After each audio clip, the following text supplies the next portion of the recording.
नमस्कार बच्चों, आज हम लोग हाजिर हैं कक्षा 10 की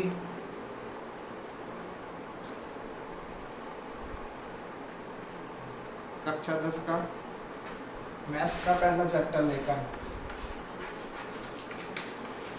क्लास 10 मैथ्स चैप्टर 1। पाठ का नाम है, जैसे कि आपको पता है, वास्तविक संख्याएं।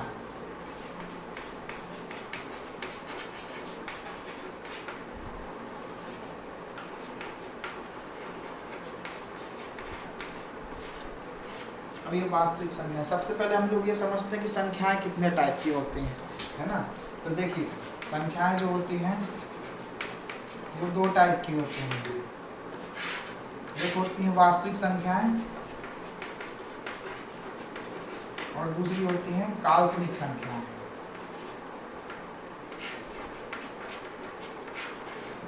काल्पनिक संख्याएं, काल्पनिक संख्याएं क्या है, ये आपको कक्षा 11वीं में पढ़ेंगे मैथ्स में, अभी नहीं है। अभी आपको वास्तविक संख्याएं पढ़नी है 10th में। जैसे कि x² + 2 = 0, एक उदाहरण बता रहा हूँ। -2 x = -2 की रूट, अगर रूट के अंदर माइनस आएगा फिर इसको लिखते हैं 2y। ये कहलाते हैं काल्पनिक संख्या। कक्षा 11वीं में इसका पूरा एक अध्याय है ना, वो चीज़ आप पढ़ोगे। कक्षा जो हमको 10वीं में पढ़ना है वो पढ़ना है वास्तविक संख्याएं पढ़ना है। कक्षा 9 में देखा होगा आपने, कुछ संख्याओं में उसमें भी था 1.2 1.3 में। अब यहाँ पे आपको जो पढ़ना है यूक्लिड विभाजन एल्गोरिथम पढ़ना है, यूक्लिड डिवीजन एल्गोरिथम। तो यहाँ कक्षा 10वीं में पढ़ने वाले हैं, वो पढ़ेंगे आप यूक्लिड विभाजन प्रमेयिका।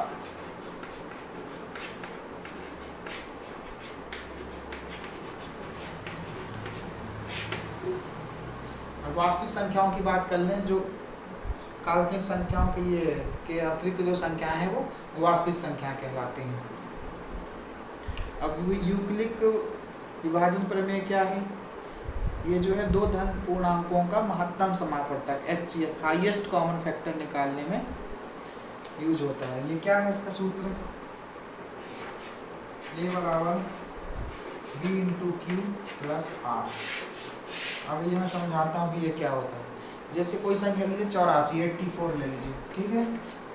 84 को क्या हम लिख सकते हैं, 84 को लिख सकते हैं 8 × 10 धन 4।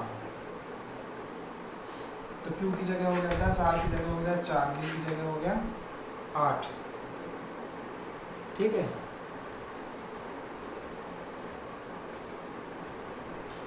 इसी को बटे के रूप में कैसे लिखेंगे, 8 सही 4/10, ऐसे 10 × 8 = 80, 4 × 84, इस तरह से, ठीक है। मतलब आपको समझने के लिए, बाकी फार्मूला यही चलेगा।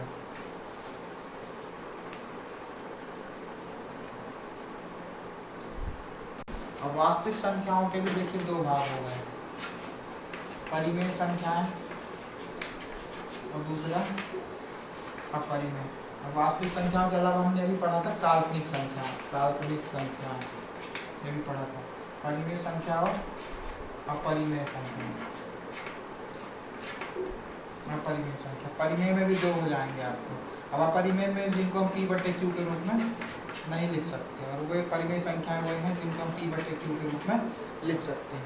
अब परिमेय संख्याएं भी दो प्रकार की होती हैं, कौन सी, शांत परिमेय संख्या और अशांत या आवर्ती परिमेय संख्या, ठीक है। शांत में क्या होता है, जैसे आपने 1/2 लिखा तो कट के आ जाएगा 0.5, ठीक है।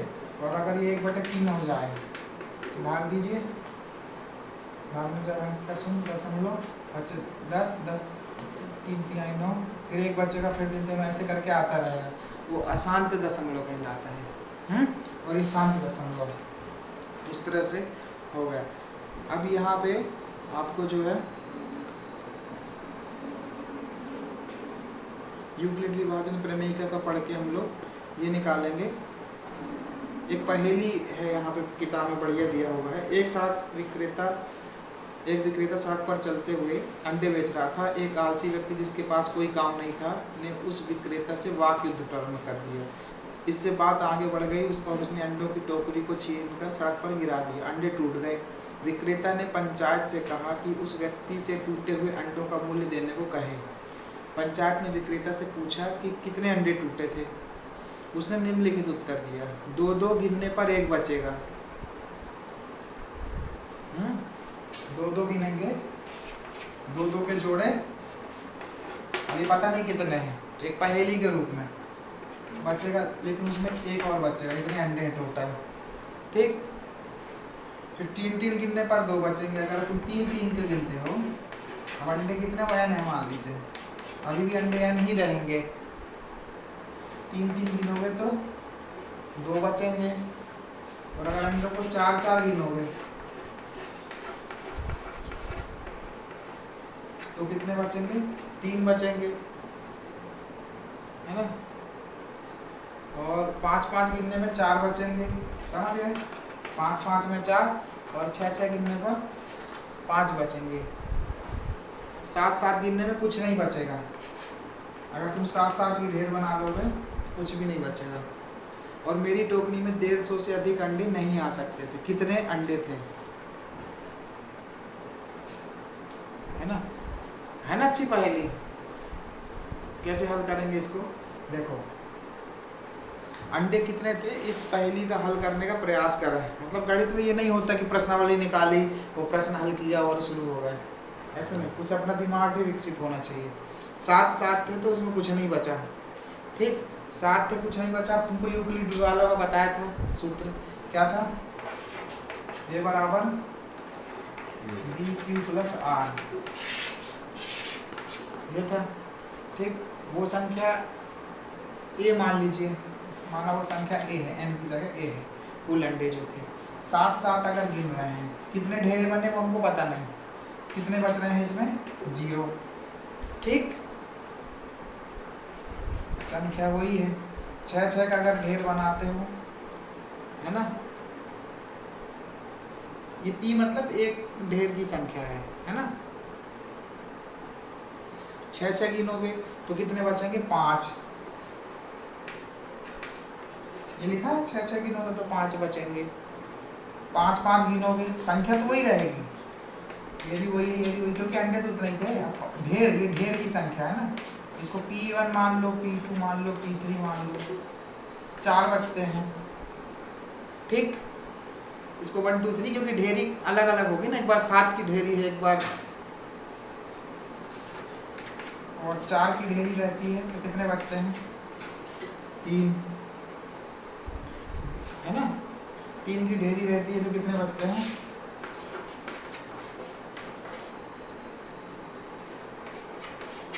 2, और 2 की ढेरी रहती है तो कितने बचते हैं, 1, ठीक। अब देखो, आई बात समझ में। ये जो बातें थी, उसकी जो पहेली थी, उसको हमने यहाँ पे सूत्र रूप में लिख दिया, एक प्रमेय रूप में, कि 7-7 की ढेरी रहती है तो 0 बचता है, 6-6 की ढेरी रहती है तो 5 बचता है, 5-5 की ढेरियाँ अगर बनाता है तो 4 बचते हैं, और 4-4 की ढेरियाँ रहती है तो 3 बचते हैं, 3-3 की ढेरी बनाता है तो 2 अंडे बचते हैं, और 2-2 की ढेरियों में 1 अंडा बचता है। तो देखो अब R का मान क्या है, हर जगह चेंज हुआ, देखो 0, 5, 2, 3, 2 और 1, ठीक। ये इससे अगर आप कंपेयर करोगे इस वाले फार्मूले से, Q की जगह ये P1, P2, P3, P5, P6 मान लिया। किताब में आपका PQRS माना है, वो कुछ भी आप ले सकते हो। B की जगह है 7, 6, 4, 3, 2, और A की जगह A माना हुआ है हमने, ठीक है। तो इसको कैसे करोगे हल,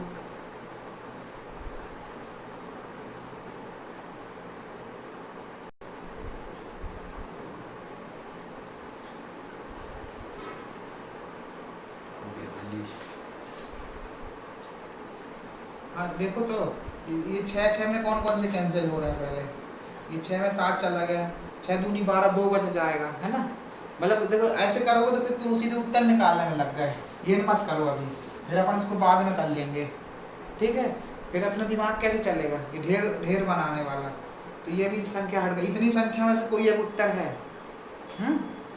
अब देखो 6 का करोगे तो 6 दूनी 12, 6 में कितना बच रहा था, 6 में कितना बच रहा था, 6 में बच रहा था आपका एक कम 5, तो ये भी नहीं होगा क्योंकि 8 बच जाएंगे, 14 भी गोल, ठीक ठीक है ना, वो भी तो शर्त मानना चाहिए ना। 6 त्रिक 18, 3 बचेगा, ये भी गोल, 5 बचना है, 6 में कितना बचना है, 5 अंडे 6 की ढेर में, 6 चौको 24, इसमें बचेंगे 4, ये भी गोल, 6 36 नहीं 6 पंचे 30, इसमें बचेंगे 5, है ना, ये संख्या हो सकती है, ठीक है ना, समझ रहे हो। 6 7 42, ये क्या लिखा था 42 है ना, ये भी गोल, मतलब 6 के जब 7 का ढेर बने तो 0 शेष फल आए, 6 का जब रहे तो 5 आए, तो ये संख्या बची, 6 पंचे 30, फिर बचेगा 5, समझ रहे हो ना। प्रश्न अभी अपन जो है प्रश्न समझने की कोशिश कर रहे हैं, गणित का मतलब यही है कि तुम्हारी तर्क शक्ति बढ़े, ऐसा है तो ऐसा क्यों, सीधे उत्तर निकालने से मतलब क्या है। अब इसका देखो 6 से ही टेस्ट कर डालो सबके, 6 7 42 है ना, बचेगा कितना 7 बच जाएगा, ये भी नहीं है कैंसिल, 8 7 56, 8 12 पूरा गोल हो जाएगा, ऐसा नहीं 5 बचाना है आपको, वो भी नहीं, 6 दाम 60 बचेगा 3, ये भी नहीं, ठीक है। ये 6 कम 6 और 6 66 बचेगा 4, ये भी नहीं, 6 कम 6 है ना, बचेगा 1, 6 दूनी 12, ये 5 बचता है इसमें, ये भी हो सकता है, ठीक है। भागफल जाने पे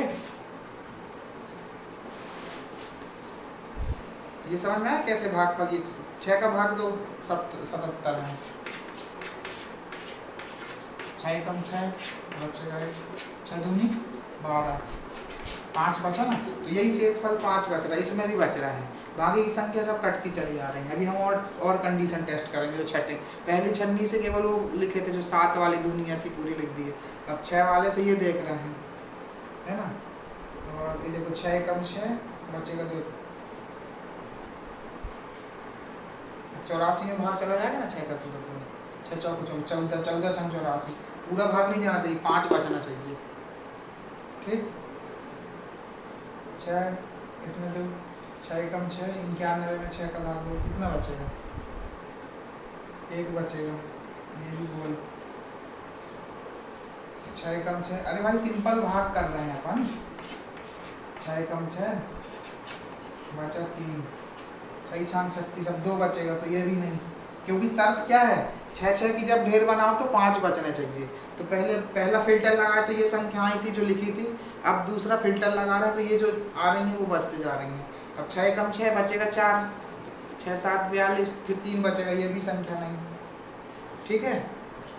6 कम 6 बचेगा कितना 5, 52 हो जाएगा, 5 और 2 52, 6 8 48 बचेगा 4, ये भी नहीं, 119 चेक कर लो, 6 कम 6 बचेगा कितना 5, 59, 6 नारे 54, 59 में 54 में 5, यानी ये भी है, और भी संख्या है। अब 6 के फिल्टर से ये 3 संख्या बच गई है आपकी, ठीक। अब फिर बोलता है कि 5 5 की ढेरी बनाया था मैंने, तो कितना बचना चाहिए 4, अब हम 5 का भाग देंगे, शेषफल 4 आता है कि नहीं आता, देखो 5 5 7 35 है तो शेषफल 0 हो गए, तो गोल, क्योंकि बचना क्या चाहिए 4, 5 का भाग दो उसमें, 5 एकम 5 बचेगा 2, है ना, फिर 5 25 शेषफल 2, ये भी गोल। अब बची ये संख्या 5 एकम 5 दूनी 10, 5 दूनी 10 बचेगा 1, और 5 दिए 15, शेषफल 4 आ रहा है, मतलब ये संख्या इसमें पास हो गई 5 3 में, ठीक है। अब ये और शर्त है भाई तुम्हारी, 4 4 का ढेर बनाओ तो बचेंगे कितने 3, करके देखो, 4 तिहाई 4 दूनी 8, भाग दे लो। अब 119 आ गई ना भाई, 4 का भाग दे लो, 4 दूनी 8, 3, 4 नाम। ये मत देखो इधर कितना आ रहा है, शेष फल देखना हमको तो भैया। देखो 3 बच रहा, 4 वाले फिल्टर में भी पास 119। अब कौन सा फिल्टर था अगला, 3 3 की ढेर बनाओ, तो बचा कितने 2। चलो भैया ठीक है, 3 3 की ढेर बना लेते हैं। ढेर बनाना मतलब भाग देना कुल मिला के, 3 तिहाई 9, बचेगा कितना 2, 3 नाम 27। देखो उत्तर आ गया 2, ठीक। और अगर 2 2 की ढेरी बनाएंगे तो बचना चाहिए कितना 1। सारे फिल्टर अप्लाई हो जाएंगे इसमें। देखो 2 पंचे 10, बचेगा 1 19, 2 नाम 18। देखो भाग फल आ गए, मतलब उसमें उसकी अंडे में कितने, टोकरी में कितने अंडे थे 119, ठीक। क्लियर होगा कहाँ से। हमने एक बहुत ही मज़ेदार पहेली हल करी, इससे आपको समझ में आया होगा कि भागफल क्या है। जो शेष बचे वो भागफल, जिसमें भाग्य हो वो भाज्य, और जो भाग दे जिसका भाग हो रहा है वो भाजक कहलाता है, ठीक है।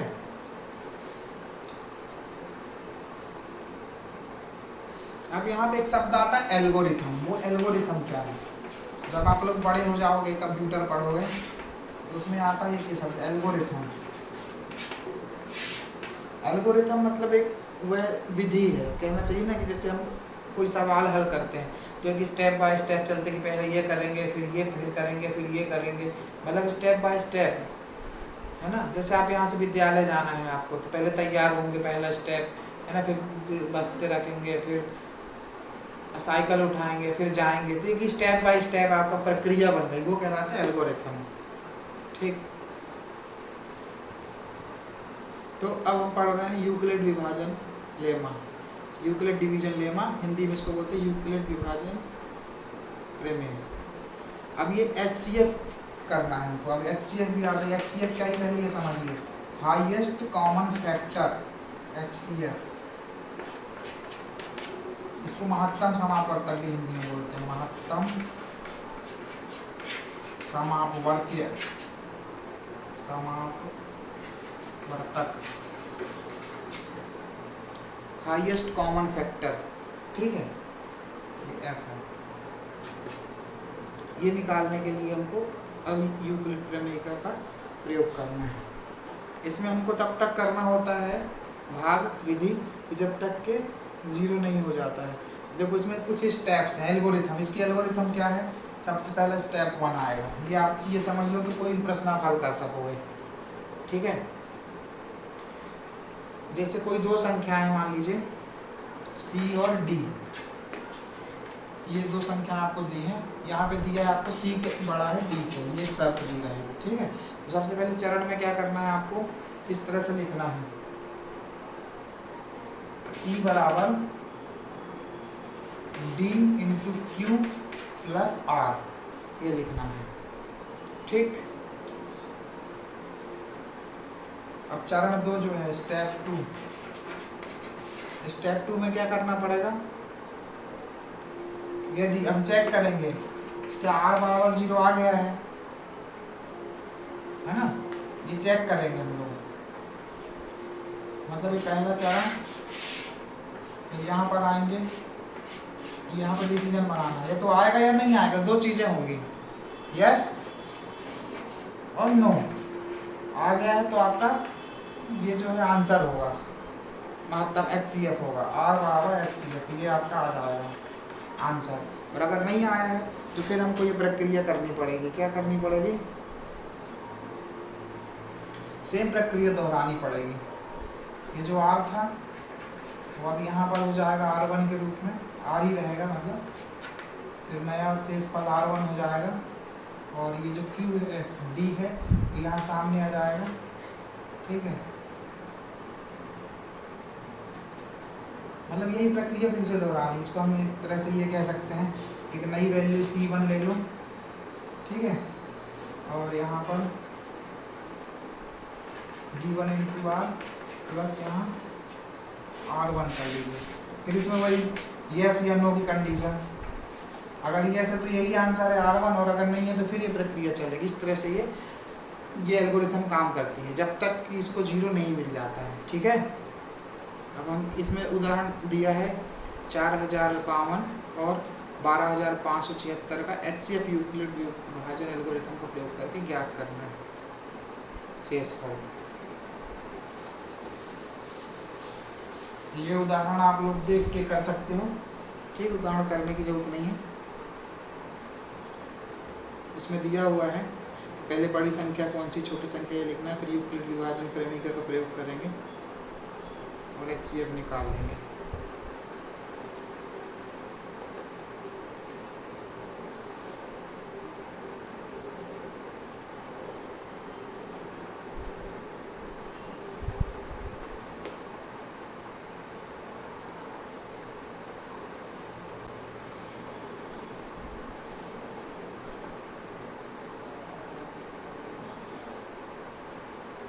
हम लोग आ जाते हैं प्रश्नावली 1.1 में। ठीक है, बहुत देर से आप लोग इंतजार कर रहे थे, जिनको प्रश्नावली देखनी है सीधे यहाँ से शुरू करेंगे 21 मिनट वाले से। प्रश्नावली 1.1। तो लेकिन जब तक आप कॉन्सेप्ट नहीं समझोगे तो फिर प्रश्न कैसे हल करोगे। पहला प्रश्न है, निम्नलिखित संख्याओं का HCF ज्ञात करने के लिए यूक्लिड विभाजन एल्गोरिथम का प्रयोग करना है। निम्नलिखित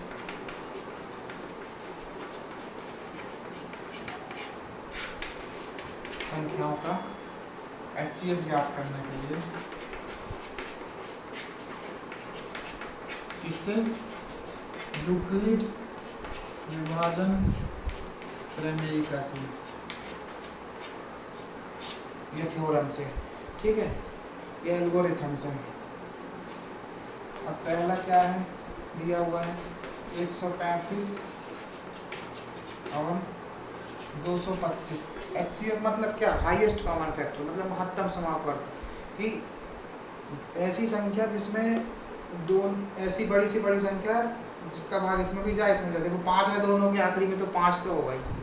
ठीक है, आंसर में तो निकालते हैं। देखो अब एल्गोरिथम क्या कहता है, हल करेंगे इसका। पहला स्टेप 1 क्या कहता है भाई, देखो बड़ी संख्या 225 है, इधर लिखेंगे एक ही जगह। ये संख्या है जो आपकी 135, यहाँ लिखेंगे 135। किस चीज़ का गुणा करें, 1 का गुणा करें, नहीं तो ये ज़्यादा हो जाएगा। इसमें क्या जोड़ें, Q का वैल्यू 1 आ गया है ना, और इसमें क्या जोड़ा 135 में कि 125 आ जाए। 90 जोड़ दीजिए भाई, है ना, 90 जोड़ेंगे तो आ जाएगा। ठीक है, ये संख्या तो आपको दी हुई है। देखो पहला स्टेप में फिर समझाता हूँ। ये मैं कैसे लिख ले रहा हूँ, अपने मन से नहीं लिख ले रहा हूँ, ये ऐसे लिख ले रहा हूँ। ये है 225, B ये भी दी हुई दूसरी संख्या B, क्योंकि हमको दो संख्या दी थी ना, A और B दी रहेंगी आपको, जिनका HCF निकाला रहेगा। A B दी है, अब Q और R आपको डिसाइड करना है अपने विवेक से। कैसे, अब यहाँ पे हम 2 रख देंगे तो क्या होगा, 270 हो जाएगा, इससे ज़्यादा हो जाएगा, इसलिए 2 नहीं रख सकते हैं। ठीक, और इसमें अब 135 एक रखने पर, अब जो बचा इससे घटा के देख लो कितना है। 135 में अगर 90 छोड़े तो 225 आता है। ठीक है, लेकिन अब यहाँ देखो क्या भागफल R का मान 0 आया, क्या नहीं आया, इसलिए स्टेप 2 में जाएंगे। R नॉट बराबर 0 आता है दूसरा स्टेप। दूसरे स्टेप में क्या होगा, अब यहाँ पे आपको क्या लेना है, 135 यहाँ ले लेना। ठीक है, B की वैल्यू यहाँ आ जाएगी A1 में, और यहाँ पे आ जाएगी जो R था वो यहाँ पे B की जगह आ जाएगा 90। अब 90 में हम किसका गुणा करें, 135 रहे, 1 का गुणा करें, 2 का कर दोगे तो कितना हो जाएगा। 2 का क्यों नहीं कर सकते, सर सवाल पूछो ना, क्योंकि 90 दूनी 180, 180 से ज़्यादा हो जाएगा 135, इसलिए किसका गुणा करना पड़ेगा, 1 का। और क्या जोड़ेंगे कि 135 आएगा 45। ठीक है ना। अभी भी देखो R की वैल्यू 0 है क्या, नहीं है, ये चेक करता रहेगा हर बार।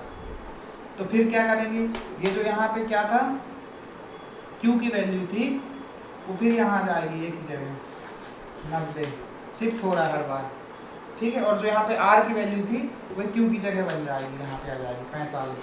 अब 45 हम किसका गुणा करें कि 90 आ जाए, 2 का कर दीजिए। अब आर की जगह कितना बचेगा 0, बस यहाँ पे रुक जाएगा। तो जो ठीक जहाँ पे भागफल 0 आया उसके जो ठीक ऊपर वाला आर था वही होगा HCF, मतलब 45 जो है आपका क्या है HCF है। एल्गोरिथम कैसे काम करता है मैं बताता हूँ। 2 संख्याएं लिखते हैं, बड़ी संख्याएं लिखते हैं, कुछ भी संख्या हो सकती है ना, XYZ। यहाँ बड़ी संख्या लिखते हैं, छोटी संख्या लिखते हैं। अब छोटी संख्या में हम एक गुणांक देखते हैं, यहाँ पे अपने को थोड़ा सा काम करना पड़ेगा। कैसे काम करना पड़ेगा कि ऐसा गुणांक रखो कि इससे ज़्यादा ना हो और बहुत कम भी ना हो, है ना, ठीक ठीक हो। और इसमें धन ऐसी कोई संख्या कि ये जोड़ने पर ये आ जाए। फिर देखो इधर 0 तो है नहीं क्योंकि कोई संख्या जोड़ना पड़ रहा है। फिर क्या करेंगे, ये अब ये संख्या आ गई, इससे अब कोई मतलब नहीं, लेना देना नहीं, ये गोल। ये यहाँ पर आ गई संख्या 135, जो जोड़नी पड़ी थी वो यहाँ पर आ जाएगी। 90 हो गया 135 हो गया। अब किसका गुणा करें 90 में कि 135 से ज़्यादा ना हो, 1 का करो, 1 का किए तो 90 आया। 90 में क्या जोड़ देगी 135 आया 45, ये ऑटोमेटिक आप करते जाओगे आता जाएगा, ठीक ना। और इसी तरह से फिर अब ये 90 फिर यहाँ आ जाएगा अगले स्टेप, क्योंकि R 0 नहीं हुआ ना। और फिर 45 में किसका गुणा करें कि ठीक 90 आ जाएगा, उससे ज़्यादा ना हो। 45 दूनी 90, अब देखिए 0 हो गया इस स्टेप में। R इक्वल टू, अब फिर यहाँ चेक करेगा, R इक्वल टू 0 आता है। जो HCF है वो क्या है, इसकी जस्ट ठीक ऊपर वाला R, मतलब रिमाइंडर 45 इज द आंसर, ठीक है। जब आप अभ्यास करोगे तब समझ में आएगा थोड़ा सा।